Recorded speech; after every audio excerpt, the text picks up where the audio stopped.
Welcome to Board Game Empire. Today we're going to be doing a review of Forgotten Treasure. Okay, so we really enjoyed this game. It's very easy to learn, quick to play. It's a great family game. I would definitely suggest checking this one out. Basically, we'll start off with, what did you think about the rules? I didn't see the rules, but I assume the rules were good because we watched no videos and we understood the game by just the rulebook. So that already indicates that the rulebook is good. Well, you learned it very quickly. We showed you one time? Yeah. We explained it to Quentin once. Took maybe 5 minutes, 10 minutes, and he knew what he was doing. But it is a great rule book. It's very little, so that's always a good thing. You know, it's going to be quick to learn, easy to learn. I will say this is the prototype, so the final product will probably be slightly different. I don't believe the rules are going to change, but they are cards referenced in the rule book that aren't in the prototype, which I think is going to make it even better. They reference the skull cards, which those are an alternate win, because in this, the default win is when you collect 4 treasures, which are the treasure cards. You collect those with certain keys. There's 5 different types of keys. There was only 4 in the prototype, but there's going to be an obsidian key, it looks like, in the final product. And there's also going to be curse cards, which that will make it a lot of fun. If you have one of those curse cards in your hand, basically, I don't know if you can see that. If you have one of the cursed cards, you cannot collect a treasure until you get rid of that card. So that would make it even more fun and competitive. So I think this game is going to be a hit. We liked it. I think a lot of people will like this game. Yeah. But the rules were great. I had no problem understanding and following the rules. We only had to read through it one time, and we had the game. So I think even beginner players would be able to understand and pick up this game very quickly. So that's a good thing. It's going to appeal to a lot of people. So what do you think of the components? I know it's a prototype, but I like the components. I like how each chest has the type of keys that you need to get, and also like the artwork on the cards. Cards that do have artwork, because in the prototype they have a green box with a question mark because it's a prototype. Mm-hmm. And it looks like they're still working on a lot of the images.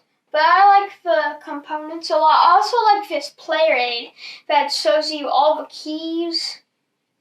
And it also shows the action phase and the end of turn phase if you have more than 7 cards. So that is a good player aid. And there's also a other side to it that shows all the keywords. So this is a very good player aid. Yeah, it's a great player aid. I agree. The player aid makes it to where, honestly, you read the book once. The rule book, you wouldn't really need to read through that again, because everything you need is right here on the player aid card. I love it when games have player aids that have all the little things spelled out that you might need. Like the keywords, it tells you that there's keywords on each card: paired, play anytime, passive, while in hand, when claimed, and when drawn. So it's a really good player aid. So what about the experience? Do you have fun playing it? Yeah, I had a lot of fun. The gameplay was fun. It was different every time that we played it. It has been different, and we have done different strategies. And all the chests, most of the chests, do different things. And there's a lot of variety in the cards. As you can see, there's a huge deck. There's like 2 copies maybe of the same card. So that is a pretty big selection of cards. There's also defense, and I think that the game was very fun. this board game, we had a good experience playing it, as you can tell from the rulebook and the component quality and the other factors. Mm-hmm. Yeah, he was mentioning there's 49 item cards. There's 13 different treasure cards. There's 30 key cards. There's 6 defense cards. Seems like there was more than that, but it says there's 6 of them. I've gotten like 4 in the first game we played defense. And then there's 6 different event cards. And again, this may change. They may add more during the final part, but in the prototypes, that's how many they were. So I could see them adding for replayability and experience. I know I'm getting ahead of myself, but I found it was a great experience. We had a lot of fun. It's very quick, and we were laughing the whole time, I think, when we were playing it. And I like it because it is so quick. This would actually, I could see making it to the table quite a bit for us and probably other people, because a game that only takes 25 to 30 minutes and the setup is like 5 minutes, if that, not even. I mean, it's such quick setup. You're basically drawing, you're shuffling everything but the events and treasures. The treasures are their own deck. Everything like the items, the defense, and why am I going blank? Items, defense, and keys into the deck. You deal out 4 to each player. Then you put in the correct amount of event cards based on how many players you have. And that is your draw card. And then you shuffle the treasures and turn up 3. That's the setup right there. So I love the quick setup games as well for these quick to play games. So what do you think about the mechanics? I like the mechanics. I like the mechanics and how you have to have each individual key to open up the chest, and how each chest has abilities like win claimed, passive.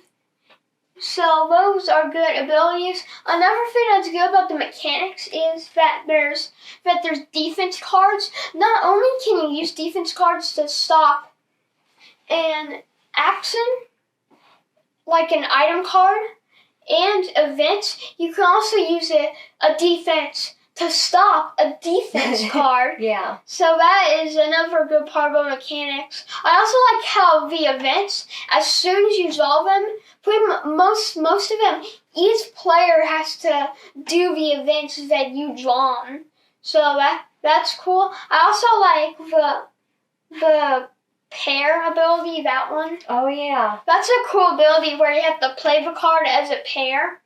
Another good thing about the mechanics is that there's like certain cards, a lot of them combo well together. Like, let's say you had one where you can see every other player's deck, and then you had one where you can trade hands. You'd be able to decide which deck is better, and then you could swap it if you don't have a good deck. So that would be another good thing. So the mechanics are obviously great. There is some luck with the cards, but there is some strategic with what you do with the cards. Yeah, Quentin is very good at comboing his card. He is really good at these type games, playing his cards to their max ability. Because when we were playing this game to learn it, he was light years ahead of us as far as already figuring out like how to use each card to its max ability. So, yeah, he's tough. He's a tough opponent. I'm shocked that Anthony beat him in our playthrough. Barely. I was gonna win next time. But so what do you think about the replayability? I think it's replayable with all the different cards and stuff, but one thing I like to say is if you play this game enough times, you'll probably get used to all the cards and the events. So I know that this is just a prototype, so I'm sure the cursed cards and the obsidian keys and the other cards will add more replayability. But one thing that I would like to see is maybe an expansion to this game that adds more cards and new abilities. Mm-hmm. That would be pretty cool. But it is pretty replayable. You can play this game a good amount of times and not get bored of it. I agree. I totally agree with Quentin on that. So again, we have no idea what they're going to add. They're probably adding more cards as we speak. And who knows, they probably will do an expansion with more cards later. So I think it's definitely replayable. You could easily play this game 10 or more times before you get to know the cards. But honestly, there's games that we've played so many times. We have the cards memorized. We played it so much, we could look at the picture. We don't even have to read the text, and we know what it is, and we still have fun playing those games. So I think games like this, they don't have to have like the mass expansions to be fun, because it is such a quick game. You're playing this game so you can just, like, a more of a filler game when you just want to play for a few minutes. So I think definitely replayable, but I do agree with Quentin that if they add more cards down the road, that would also make it even more fun. But it is fun the way it is. Yeah. So what is your rating on it? Overall? Mm-hmm. I think that's a good game. I think that's a really good filler game. It's fast. It's like 25 to 30 minutes max, it feels like. It's a good filler game. There's a lot of different strategies, and there's a lot of cards and mechanics, and I think that it's a good game, although I would like to see some more cards and an expansion. It's still fun without those factors, but once you play it enough times, like 10 times, you'll probably get used to all the cards, and as soon as you see that card, you're probably like, yeah, I already know what that does without reading it. So what's your score? 3.8 out of 5. 3.8. I think it's a little higher than that because it is a prototype, so it wouldn't be fair to totally give it a grade, I don't think lower than 4, 4.5, because we did have fun. We really like this game, and honestly, we have to send this out to another reviewer after us, so we're definitely will be looking at the Kickstarter, because we enjoyed this game. I could see us definitely playing this game many times because it's such a quick game. So I would give it, I think it's a 4 to 4.5, I would say, on this game, definitely. And who knows, once they finish the game, my score might even be higher, because it is just the prototype. I think it's probably about 90% done, they said. So with all that in mind, with that in mind, what would your score be?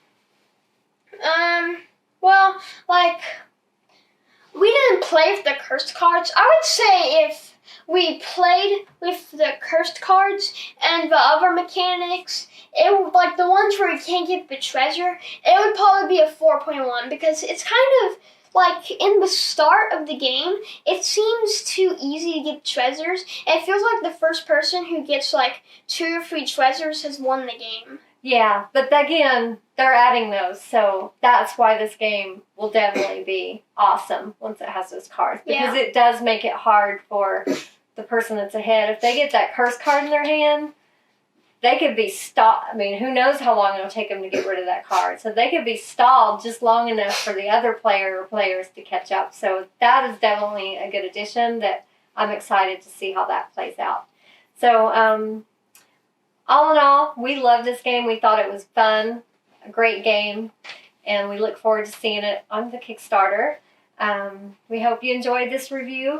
Please give us a like and subscribe to our channel. We're always reviewing new games that are coming out, games that have been out just came out. So it's a great resource to see it before you buy it. Do you have anything you want to add? No, I feel like we've kind of already said everything. Yeah. Well, thank you for watching, and we look forward to seeing you next time. Bye.